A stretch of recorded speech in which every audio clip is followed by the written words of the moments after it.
Salam Bapak Ibu Saudara-saudara yang kekasih dalam Tuhan Yesus Kristus.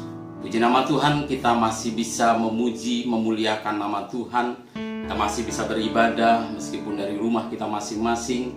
Kita masih bisa mendengarkan kebenaran firman Tuhan. Bapak Ibu yang saya kasihi di dalam Tuhan Yesus Kristus, marilah kita berdoa menyiapkan hati kita untuk mendengarkan kebenaran firman Tuhan. Kiranya Roh Kudus akan mengurapi kami semua, memberi pengertian kepada kami, memberi kemampuan bagi kami untuk melakukan kebenaran firman Tuhan. Di dalam nama Tuhan Yesus Kristus kami berdoa. Amin. Bapak Ibu yang saya kasihi di dalam Tuhan Yesus, hari ini saya mau berbicara tentang dosa warisan dan anugerah di dalam Kristus Yesus. Anugerah keselamatan hanya melalui Yesus Kristus. Saya mau menyampaikan kebenaran firman Tuhan ini dan mau memberi penjelasan kepada saudara sekalian apa itu dosa warisan, dan saya juga mau menjawab pertanyaan dari beberapa orang yang mengatakan bahwa mungkinkah satu orang menggantikan hukuman untuk 2 atau 3, bahkan semua orang yang berdosa. Mungkinkah pengorbanan Kristus itu bisa menggantikan semua dosa orang? Untuk itu marilah kita membaca kebenaran firman Tuhan. Kita akan membuka Alkitab kita dan kita akan membaca di dalam kitab Roma pasal yang kelima, ayat yang ke-12 sampai ayat yang ke-21. Demikian firman Tuhan. Sebab itu sama seperti dosa telah masuk ke dalam dunia oleh satu orang, dan oleh dosa itu juga maut. Demikianlah maut itu telah menjalar kepada semua orang, karena semua orang telah berbuat dosa. Sebab sebelum hukum Taurat ada, telah ada dosa di dunia. Tetapi dosa itu tidak diperhitungkan kalau tidak ada hukum Taurat. Sungguh pun demikian, maut telah berkuasa dari zaman Adam sampai kepada zaman Musa, juga atas mereka yang tidak berbuat dosa dengan cara yang sama seperti yang telah dibuat oleh Adam, yang adalah gambaran Dia yang akan datang. Tetapi karunia Allah tidaklah sama dengan pelanggaran Adam. Sebab jika karena pelanggaran satu orang semua orang telah jatuh ke dalam kuasa maut, juga jauh lebih besar lagi kasih karunia Allah dan karunia-Nya yang dilimpahkannya atas semua orang karena satu orang, yaitu Yesus Kristus. Dan kasih karunia tidak berimbang dengan dosa satu orang, sebab penghakiman atas satu pelanggaran itu telah mengakibatkan hukuman, tetapi penganugerahan karunia atas banyak pelanggaran itu mengakibatkan pembenaran. Sebab jika oleh dosa satu orang maut telah berkuasa oleh satu orang itu, maka lebih benar lagi mereka yang telah menerima kelimpahan kasih karunia dan anugerah kebenaran akan hidup dan berkuasa oleh karena satu orang itu, yaitu Yesus Kristus. Sebab itu sama seperti oleh satu pelanggaran semua orang beroleh penghukuman, demikian pula oleh satu perbuatan kebenaran semua orang memperoleh pembenaran untuk hidup. Jadi sama seperti oleh ketidaktaatan satu orang semua orang telah menjadi orang berdosa, demikian pula oleh ketaatan satu orang semua orang menjadi orang benar. Tetapi hukum Taurat ditambahkan supaya pelanggaran menjadi semakin banyak. Dari mana dosa bertambah banyak, di sana kasih karunia menjadi berlimpah-limpah, supaya sama seperti dosa berkuasa dalam alam maut, demikianlah kasih karunia akan berkuasa oleh kebenaran untuk hidup yang kekal oleh Yesus Kristus Tuhan kita. Bapak Ibu, Hari ini kita mempelajari tentang kebenaran firman Tuhan ini. Kalau kita ada pada situasi di mana ada pandemi COVID-19 saat ini, ketika kita mendengar sebuah berita atau sebuah pernyataan, kita harus dengan sungguh-sungguh memperhatikan siapakah orang yang mengatakan, kepada siapa dia mengatakan, di mana dia mengatakan, dan kapan dia mengatakan. Sebab tanpa mengetahui itu semua, kita bisa menjadi salah di dalam mengartikan perkataan-perkataan itu, dan pada gilirannya kita juga bisa menjadi salah di dalam memahami dan mengambil tindakan sebagai tanggapan atas berita itu. Demikian juga yang sering terjadi, kesalahan atau pemahaman-pemahaman yang salah yang dimiliki oleh banyak orang mengenai dosa warisan. Kalau kita membaca kitab Roma, kita belajari bahwa kitab Roma ditulis oleh Rasul Paulus, tetapi jemaat di Roma sendiri sebenarnya bukan hasil dari pelayanan Paulus. Jemaat Roma adalah jemaat di mana mereka tinggal di kota Roma. Paulus menulis kira-kira tahun 50-an setelah Masehi, atau hampir 2000 tahun yang lalu daripada zaman ini. Dan Paulus menulis dalam perjalanan pulang dari perjalanan misi yang ketiga, dan dia hendak kembali ke Yerusalem. Pada saat itu dia menginginkan supaya bisa dia sampai ke kota Roma, dan dia ingin setelah dari kota Roma dia ingin sampai ke Spanyol, karena Spanyol kala itu dianggap sebagai ujung dunia. Jadi Paulus ingin sekali menyampaikan kebenaran firman Tuhan sampai ke ujung dunia. Kitab Roma ditulis bukan untuk menjawab persoalan-persoalan yang ada, tetapi kitab Roma itu ditulis oleh Rasul Paulus untuk memberitahukan tentang konsep keselamatan di dalam Kristus Yesus. Secara gamblang, secara terang-terangan, secara jelas dan luar biasa, Paulus menjelaskan kepada orang-orang di kota Roma. Demikianlah mestinya kita juga memahami kitab Roma sebagaimana Paulus dan orang-orang yang berada di kota Roma yang hidup sekitar 2000 tahun yang lalu dari zaman ini. Kalau kita mempelajari, maka kita akan mendapatkan bahwa tidak mungkin orang salah faham mengenai dosa warisan. Tetapi kenyataannya hari-hari ini atau pada zaman ini, orang tidak memahami dosa warisan dari pengertian yang ditulis dalam ayat-ayat firman Tuhan, tetapi dari pemikirannya sendiri. Sehingga paling tidak ada beberapa kesalahan yang dipikirkan oleh orang. Ada beberapa pengertian yang salah yang orang-orang lakukan oleh karena mereka tidak mendasari definisi atau arti warisan dari ayat-ayat firman Tuhan.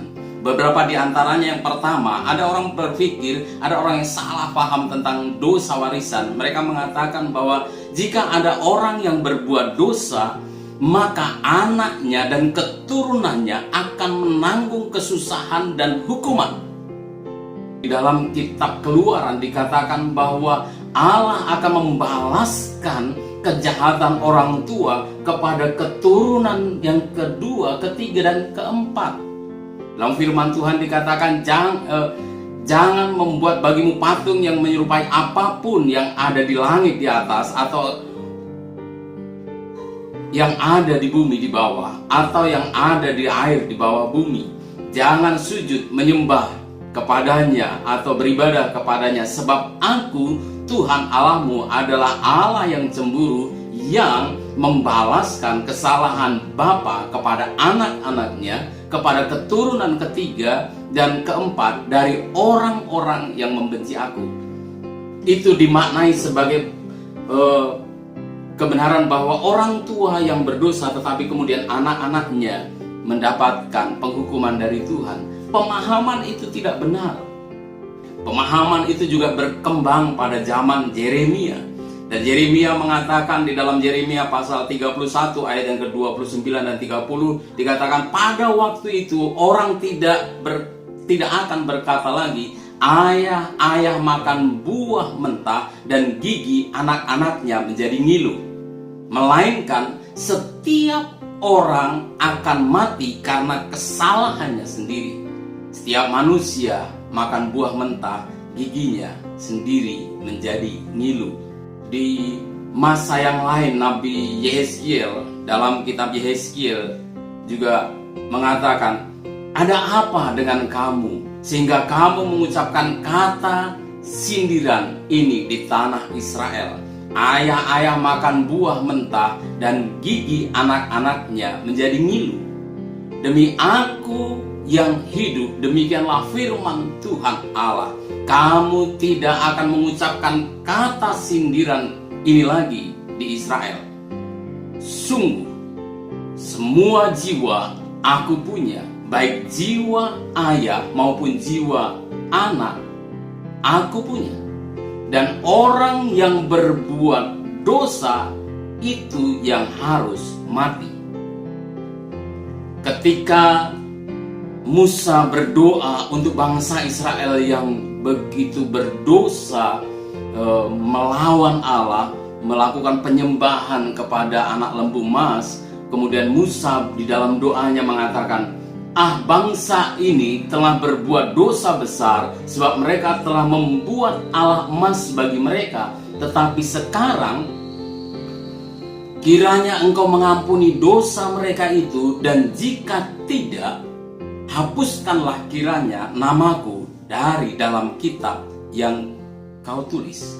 Tetapi Tuhan berfirman kepada Musa, siapa yang berdosa kepadaku, nama orang itulah yang akan kuhapus dari dalam kitabku. Sesungguhnya di dalam kitab Keluaran pasal 20 ayat 4 dan 5, kalau kita membaca secara utuh kebenaran firman Tuhan itu, maka kita akan mendapati apa sesungguhnya yang sedang ada dalam pemikiran bangsa Israel. Bahkan mungkin yang ada dalam pemikiran kita hari ini juga merupakan sesuatu yang salah. Kita melihat di dalam Keluaran pasal yang ke-20 ayat yang ke-4 dan 5. Kemudian kita akan langsung ke ayat yang ke-6. Jangan membuat bagimu patung yang menyerupai apapun yang ada di langit di atas, atau yang ada di bumi di bawah, atau yang ada di dalam air di bawah bumi. Jangan sujud menyembah kepadanya atau beribadah kepadanya. Sebab aku Tuhan Allahmu, Allah yang cemburu, yang membalaskan kesalahan bapa kepada anak-anaknya, kepada keturunan yang ketiga dan keempat dari orang-orang yang membenci aku. Ayat itu berakhir atau diakhiri dengan tanda koma. Artinya kalimat itu belum selesai. Mari kita menyelesaikan kalimat itu. Kalimat itu disambung menjadi, tetapi aku menunjukkan kasih setia kepada beribu-ribu orang, yaitu mereka yang mengasihi aku dan yang berpegang pada perintah-perintahku. Jadi jelas bahwa kalau ada orang berpikir dosa warisan adalah orang tuanya yang berbuat dosa, kemudian anak-anak yang menanggung, itu adalah salah. Sebab Tuhan tidak melakukan hal yang seperti itu. Kesalahan lain, kesalahpahaman yang lain yang dimiliki oleh orang-orang pada zaman ini, mereka mengatakan bahwa dosa warisan adalah sesuatu yang buruk yang diwariskan kepada anak-anaknya, sifat buruk yang diturunkan kepada ke anak-anaknya atau anak cucunya atau keturunannya. Contohnya misalnya, jika ada orang tua yang adalah seorang pencuri, pasti anaknya besok juga akan menjadi pencuri. Tapi firman Tuhan mengatakan bahwa Tuhan menunjukkan kasih karunia-Nya kepada beribu-ribu orang yang mengasihi Dia. Anak-anak dari orang yang jahat itu pun dia bisa menuruti perintah Tuhan. Jadi tidak benar kalau ada orang yang mengatakan bahwa dosa warisan adalah satu perilaku yang buruk dari orang tua yang diturunkan kepada anak-anaknya. Setiap orang dapat memilih pilihannya sendiri-sendiri. Ada yang lain lagi berpikir yang salah mengenai dosa warisan. Ada yang memiliki paham, jika orang tuanya adalah orang yang jahat, maka anaknya akan menjadi seorang yang disabilitas. Mungkin masih banyak paham lain, tetapi paling tidak ada paham-paham seperti ini. Apakah benar kalau orang tuanya jahat, maka anak-anaknya, keturunannya akan menjadi orang-orang yang disabilitas atau memerlukan, memiliki kebutuhan khusus? Firman Tuhan mengatakan di dalam Yohanes pasal yang ke-9 ayat 1 sampai yang ke-3, waktu Yesus sedang lewat, ia melihat seorang yang buta sejak lahirnya. Murid-muridnya bertanya kepadanya, "Rabi, siapakah yang berbuat dosa, orang ini sendiri atau orang tuanya, sehingga ia dilahirkan buta?" Konsep itu adalah konsep yang mewakili konsep tentang dosa warisan. Tapi Yesus jawab Yesus, bukan dia dan bukan juga orang tuanya, tetapi karena pekerjaan-pekerjaan Allah harus dinyatakan di dalam dia. Jadi juga tidak benar kalau ada orang yang mengatakan bahwa dosa warisan itu berbicara mengenai orang tua yang jahat akan menghasilkan anak-anak yang memiliki kebutuhan khusus. Jadi paling tidak saya mau sampaikan ada 3 kesalahpahaman mengenai dosa warisan. Yang pertama, ada yang mengatakan jika orang tua yang berbuat dosa, maka anak dan keturunannya akan ikut menanggung kesusahan atau hukuman. Yang kedua, jika orang tua adalah seorang pencuri, maka anaknya juga akan mewarisi sifat orang tuanya sehingga dia akan menjadi pencuri. Kesalahpahaman yang ketiga, jika orang tuanya adalah seorang yang jahat, maka anaknya bisa menjadi seorang yang disabilitas. Ketiga pernyataan ini, dan mungkin masih ada paham-paham yang lain, itu tidak sesuai dengan kebenaran firman Tuhan. Kalau begitu pertanyaannya, jika bukan seperti itu pemahaman, lalu seperti apakah pemahaman firman Tuhan?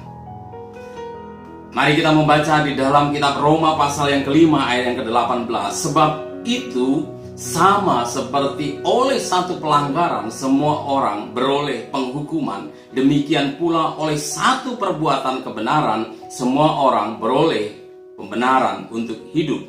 Jadi sama seperti oleh ketidaktaatan satu orang, semua orang telah menjadi orang berdosa. Demikian pula oleh ketaatan satu orang, semua orang menjadi orang benar. Kalau kita membaca ayat ini, perikop ini, maka kita harus memahami bahwa ini ditulis pada pasal yang ke-5 dari kitab Roma. Dan ini merupakan sebuah kesimpulan dari pasal-pasal sebelumnya, di mana Paulus menjelaskan bahwa semua orang itu telah berbuat dosa. Orang Yahudi yang menerima hukum Taurat diukur dosanya berdasarkan pelanggarannya terhadap hukum Taurat. Dan di luar orang Yahudi yang tidak menerima hukum Taurat, dia juga melakukan pelanggaran sama seperti manusia. Dari mulai zaman Adam sampai kepada zaman Musa, mereka juga berbuat dosa. Mereka telah melanggar hati nuraninya, sehingga Paulus sampai kepada sebuah kesimpulan bahwa semua orang telah berbuat dosa. Dan keberadaan manusia yang berdosa itu tidak dengan serta-merta lepas kaitannya dengan dosa yang dilakukan Adam pada saat manusia jatuh di dalam dosa. Mengapa manusia gagal? Karena manusia itu sudah berada di bawah kuasa dosa.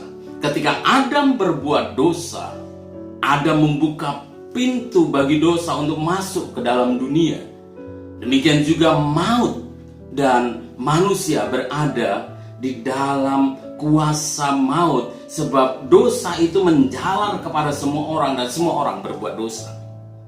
Tapi pengertian ini tidak boleh berdiri sendiri. Pengertian ini adalah sebuah pengertian dasar atau pengertian awal yang Paulus mau jelaskan atau Paulus mau pakai untuk menjelaskan pengertian yang selengkap-lengkapnya.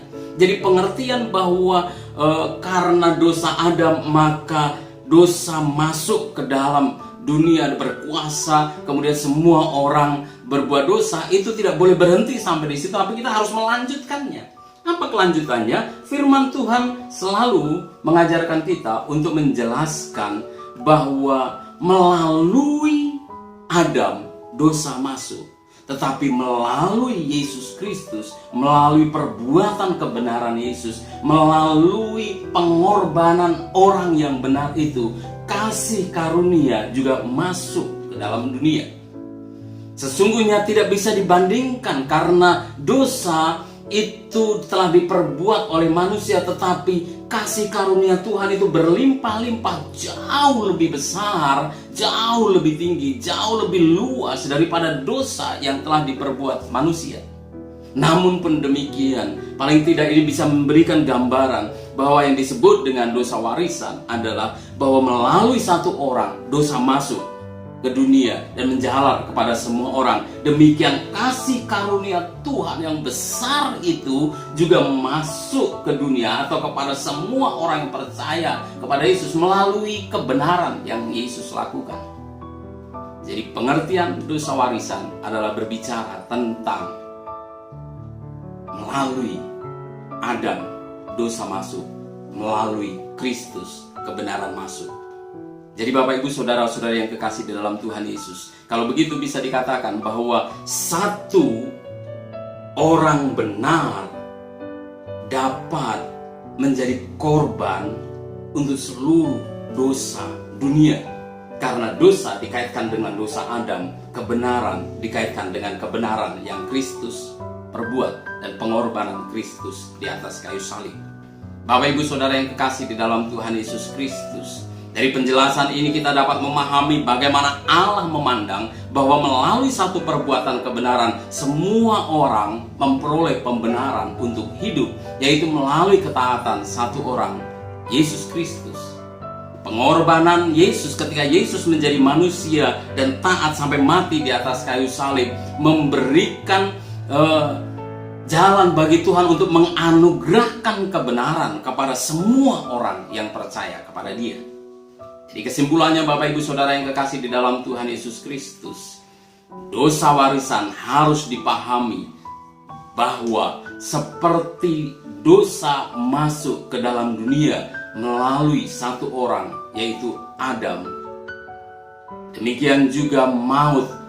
Demikianlah maut menjalar kepada semua orang. Karena semua orang telah berbuat dosa, maka lebih benar lagi mereka yang telah menerima kelimpahan kasih karunia dan anugerah kebenaran akan hidup dan berkuasa oleh satu orang, yaitu Yesus Kristus. Terpujilah nama Tuhan, berbahagialah saudara yang mendengar, merenungkan, dan melakukan kebenaran firman Tuhan. Mari kita berdoa.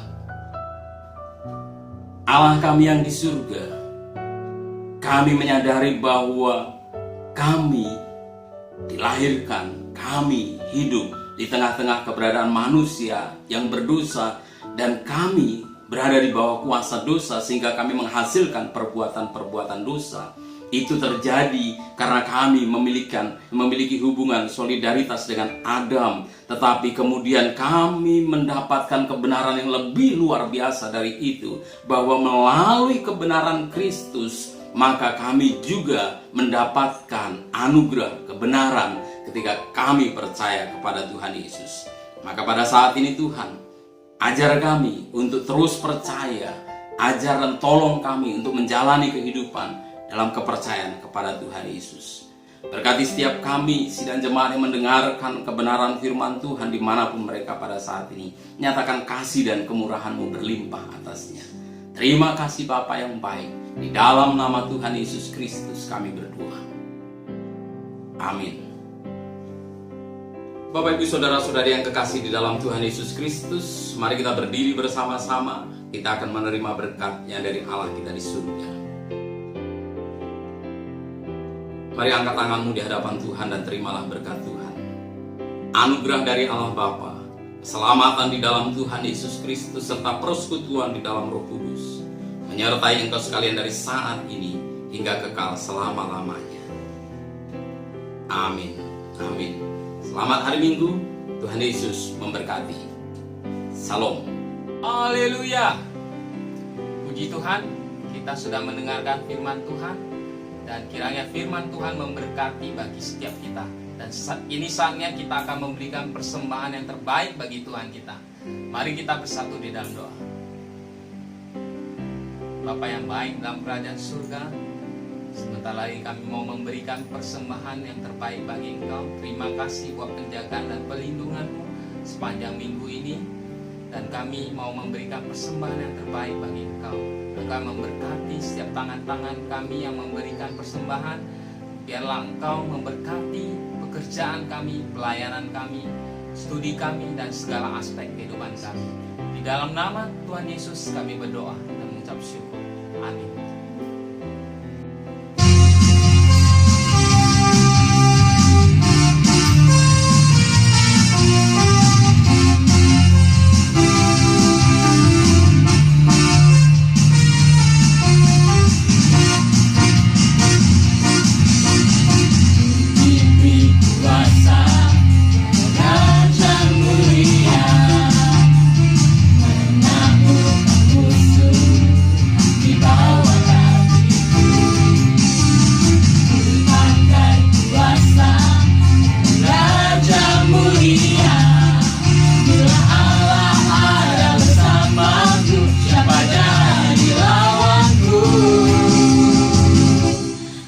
Besar Kau Tuhanku, Engkau perisai hidupku. Ku berdiri dengan iman, iman dalam Yesus Tuhan. Kau yang memberi kemenangan, ku bersorak merayakan. Terpujilah Engkau Raja segala raja. Engkau Tuhanku, Engkau perisai hidupku. Ku berdiri dengan iman, iman dalam Yesus Tuhan. Kau yang memberi kemenangan, ku bersorak merayakan. Terpujilah Engkau Raja segala raja. Terpujilah Engkau Raja segala raja. Terpujilah Engkau Raja segala raja.